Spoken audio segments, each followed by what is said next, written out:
Hello everyone. कैसे हैं सभी लोग? चलिए जी, शुरू करते हैं अपना आज के पेपर का एनालिसिस। आप सभी लोग जानते होंगे हमारा आज का पेपर यानी कि 23 जनवरी का जो पेपर है हो चुका है। तो उसी के बाद रोज शाम की 8:30 बजे जो हमारा एनालिसिस कराया जाता है चारों शिफ्ट का, उसे शुरू करते हैं और देखते हैं आज कैसे कैसे प्रश्न आए हैं, क्या क्या पूछा गया है। जैसे कि आप सभी को पता होगा, आज जो है वो पेपर का लेवल थोड़ा सा बढ़ा है जीएस। हर जगह से यही सुनने में आया है। क्वेश्चंस को देख के नहीं लग रहा है कि लेवल इतना बढ़ा है, लेकिन बच्चों का फिर भी कहना है कि हाँ थोड़ा बहुत बढ़ा है, तो यानी कि बच्चों के हिसाब से देखे तो बढ़ा है। टीचर्स को वैसे नहीं लग रहा कि ज़्यादा कोई लेवल बढ़ा है, इतना तो 1-2-4% लेवल बढ़ता रहता है। लेकिन उससे पहले बता दूं कि अगर आप लोग एसएससी जीडी अन्य किसी एग्जाम की तैयारी कर रहे हैं तो आप लोग हमारी मोबाइल ऐप से मॉक टेस्ट, नोट्स और क्लासेस फ्री में ले सकते हैं। आपको ये ऐप गूगल प्ले स्टोर के ऊपर मिल जाएगी। और साथ ही साथ आपकी तैयारी में और मदद करने के लिए हमारा डेली रिजल्ट गुरु का गैजेट प्रोवाइड कराया जाता है हमारे टेलीग्राम चैनल पर, जिसका लिंक नीचे दिया हुआ है। और ऐप के ऊपर भी ये प्रोवाइड कराया जाता है। इसके अंदर आपको रोजाना 300 एमसीक्यूज प्लस नोट्स दिए जाते हैं इन डेप्थ। चलिए अब आते हैं क्वेश्चंस के ऊपर। शुरू करते हैं अपने पहले क्वेश्चन के साथ। प्रधानमंत्री कौशल विकास योजना कब शुरू करी गई थी? कौन सी योजना? प्रधानमंत्री कौशल विकास योजना। तो ये 15 जुलाई 2005 को शुरू करी गई थी। कार्बन का परमाणु क्रमांक क्या है? कार्बन का परमाणु क्रमांक 6 है। ओलंपिक में भाग लेने वाली भारत की प्रथम जिम्नास्ट कहाँ की ओलंपिक में लेने वाली भारत की कौन है जी? दीपा कर्माटर। कौन है भैया? दीपा कर्माटर है। इस अनुच्छेद को भारतीय संविधान की आत्मा कहा जाता है। याद रखना है, अनुच्छेद 32 को भारतीय संविधान की आत्मा और दिल कहा जाता है। अगला सवाल देखेंगे, सबसे कम जनसंख्या वाला दूसरा राज्य। सबसे कम जनसंख्या वाला दूसरा राज्य जो है वो मिजोरम पहला और सिक्किम दूसरा हो जाएगा। केरल का सबसे ऊंचा जलप्रपात कौन सा है जी? मीन मौली फॉल्स जो है वो केरल का सबसे ऊंचा जलप्रपात है, यानी कि आपका झरना है। बेंगलुरु टेक समिट जो है उसका उद्घाटन किसने किया था? बेंगलुरु टेक समिट का ये उद्घाटन पीएम नरेंद्र मोदी ने करा था। भारतीय चुनाव आयोग कौन से चुनाव करवाता है? तो भारतीय चुनाव आयोग जो है वो राष्ट्रपति के चुनाव, उपराष्ट्रपति के चुनाव, संसद और विधानसभाओं के जो चुनाव होते हैं ये सभी चुनाव भारतीय चुनाव आयोग कराता है। आयरन की कमी से होने वाला रोग कौन सा है? तो भैया आयरन की कमी से जो होता है रोग वो है एनीमिया। कौन सा रोग है? आयरन की कमी से होता है एनीमिया। एक सेकंड पेन सेलेक्ट कर लूँ मैं। हाँ जी, भारत का मानक समय जीएमटी से पूर्व है। भारत का जो मानक समय है, एक सेकंड ये गलत लिखा हुआ है, कितने जीएमटी से कितना पूर्व है भैया? प्लस 5.5। हम लोग 5.5 घंटे आगे चलते हैं जीएमटी से, ग्रीनविच मेरिडियन ऑफ टाइम से। किस पंचवर्षीय योजना में भारी औद्योगिकरण का चरण शुरू करा गया था? यह है दूसरी पंचवर्षीय योजना जो 1956 से लेकर के 61 तक चली थी। कब से कब तक चली थी? 1956 से 61 तक। बंगाल के समाज सुधारक कौन थे जिनके प्रयासों से अंग्रेज सरकार ने विधवा पुनर्विवाह अधिनियम 1856 पारित किया था? Window remarriage act 1856। तो किसकी मदद से करा था? ये ईश्वरचंद विद्यासागर की मदद से करा था। ये हिंदुस्तान के समाज सुधारक थे 19वीं शताब्दी के। बिरजू महाराज किस घराने से संबंध रखते हैं? बिरजू महाराज जो है वो किस घराने से संबंध रखते हैं? तो याद रखना है, ये लखनऊ घराने से संबंध रखते हैं। कौन? बिरजू महाराज। अरुणाचल प्रदेश में मनाया जाने वाला उत्सव कितने दिनों तोइया जो उत्सव है, तोइया, ये कहाँ पर मनाया जाता है?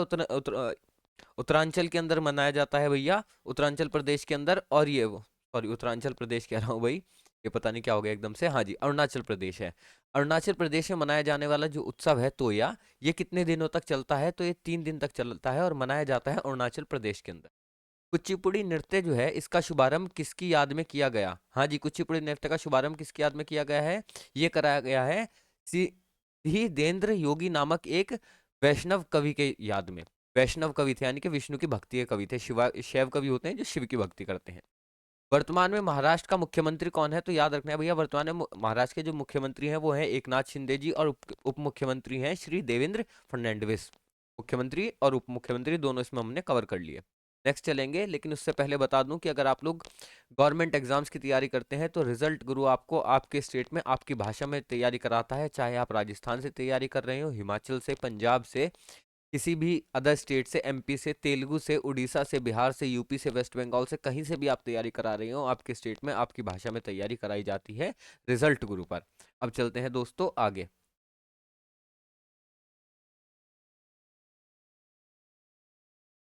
पृथ्वी का द्रव्य भार कितना है? पृथ्वी का द्रव्य भार जो है, पृथ्वी का द्रव्य भार 6 × 10⁻24 किलोग्राम है, पृथ्वी का द्रव्य भाग। अगला सवाल देखते हैं जी, गोवा का लोक नृत्य कौन सा है? गोवा का जो लोक नृत्य है वो फुगड़ी नृत्य है, या फिर इसे फुगड़ी भी कहा जाता है। और ये गोवा का सबसे लोकप्रिय नृत्य है और इसे केवल महिलाएं करती हैं, इसे पुरुष नहीं करते हैं। आगे चलेंगे।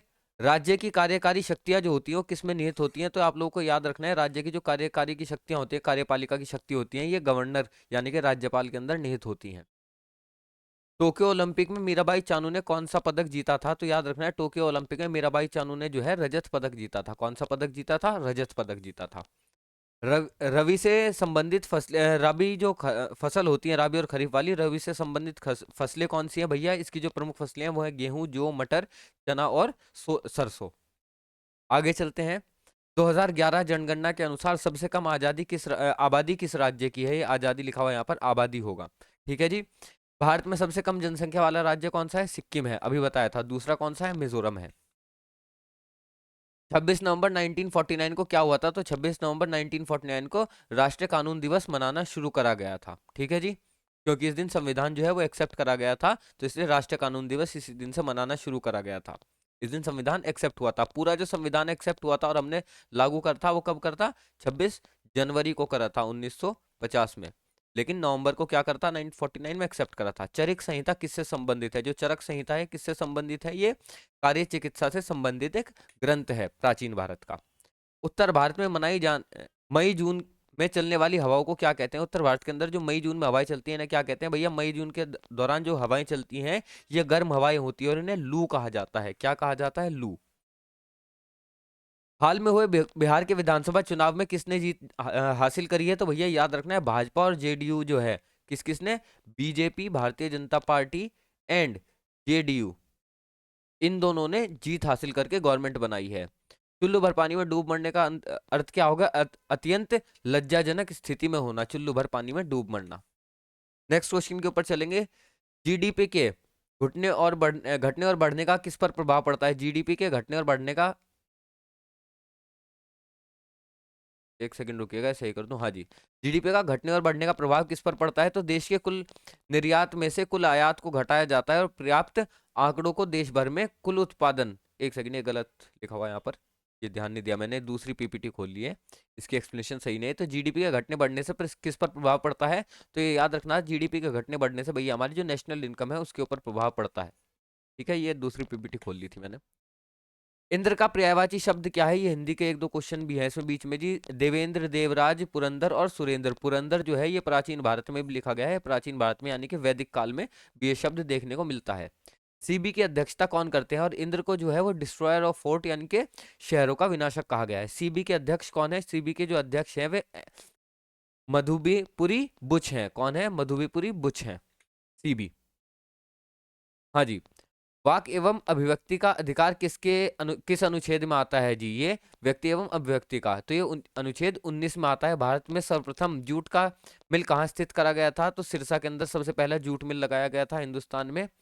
किस चीज के 1 ग्राम से 4 कैलोरी ऊर्जा प्राप्त होती है? किस चीज के 1 ग्राम से 4 कैलोरी ऊर्जा प्राप्त होती है? तो ये किससे प्राप्त होती है भैया? कार्बोहाइड्रेट से प्राप्त होती है। आधुनिक आवर्त सारणी में कुल गया तत्व का, अच्छा जो मॉडर्न पीरियोडिक टेबल है इसके अंदर कुल तत्व कितने हैं? तो इसके अंदर कुल तत्व हैं 118 मॉडर्न पीरियोडिक टेबल के अंदर। स्वर्ण के पर्यायवाची शब्द क्या है? तो कनक, कंचन और सोना, ये स्वर्ण के पर्यायवाची शब्द हैं। कबड्डी में एक पक्ष में कितने खिलाड़ी होते हैं? याद रखना है जी 7 खिलाड़ी होते हैं। प्लेयर्स बाहर जाते रहते हैं, अंदर आते हैं, लेकिन मैक्सिमम 7 हो सकते हैं। राष्ट्रीय टेबल टेनिस 2022 प्रतियोगिता का आयोजन कहाँ कराया गया था? ये मेघालय के अंदर कराया गया था, नेशनल टेबल टेनिस चैंपियनशिप 2020 का। हाँ जी। दुरात्मा का विलोम, विलोम पूछा गया है। अच्छा हिंदी का क्वेश्चन है, इसे कट कर देंगे, एक सेकंड भाई पीछे चलेंगे। हाँ जी, ये हिंदी का क्वेश्चन है, हमारे काम का नहीं है, तो इस क्वेश्चन को कट कर देंगे। हाँ जी, आगे चलेंगे। किस राज्य में की तटीय सीमा रेखा सबसे छोटी है? तटीय सीमा रेखा जो है किसकी सबसे छोटी है? गोवा की सबसे छोटी है। और सबसे बड़ी किसकी है? सबसे बड़ी है गुजरात की। परसों जो इससे पहले पेपर हुआ था जी 15 तारीख को, उसमें गुजरात ये पूछ रखी थी सबसे बड़ी किसकी है। भारत की पहली पंचवर्षीय योजना कब प्रारंभ हुई थी? 91 से लेकर के 56 तक चली थी ये।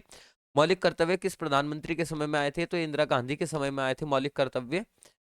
हिंदू मुस्लिम समझौता किस कांग्रेस अधिवेशन में हुआ था? हिंदू मुस्लिम समझौता है जो ये लखनऊ अधिवेशन यानी कि 1916 में कराया था। कराया किसने था? मोहम्मद अली जिन्ना ने कराया था। इसके अंदर मुस्लिम लीग, कांग्रेस, ठीक है जी, और जो नरम, कांग्रेस के अंदर भी कौन कौन से, एक जो हमारा नरम दल है ये, और दूसरा जो हमारा कौन सा दल है? जो हमारा गरम दल है। इन सभी का समझौता कराया गया था, सभी एक जगह आ गए थे।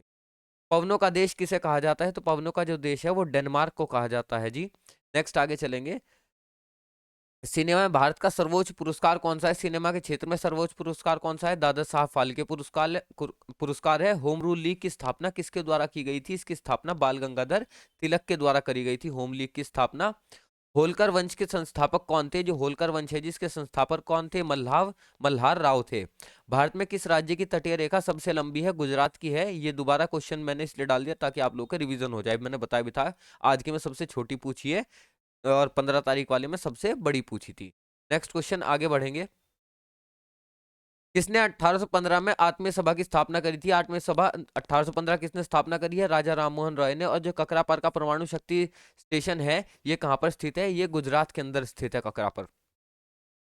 प्रकाश का अपव्रत किसके लिए जिम्मेदार होता है? तो ये तारों के टिमटिमाने के लिए जिम्मेदार होता है। और शब्द रेगूर किससे संबंधित है? काली कपास की जो मिट्टी होती है, ब्लैक सॉइल, इससे संबंधित है रेगूर का शब्द।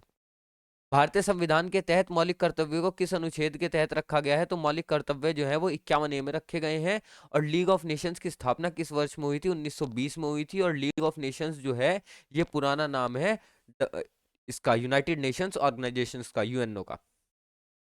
धन्यवाद दोस्तों, इसी के साथ आज की वीडियो खत्म करते हैं, आज के टॉपिक को खत्म करते हैं। आशा करता हूँ वीडियो आपको अच्छी लगी होगी और अगर वीडियो अच्छी लगी है तो प्लीज़ वीडियो को लाइक करना ना भूलें। जय हिंद।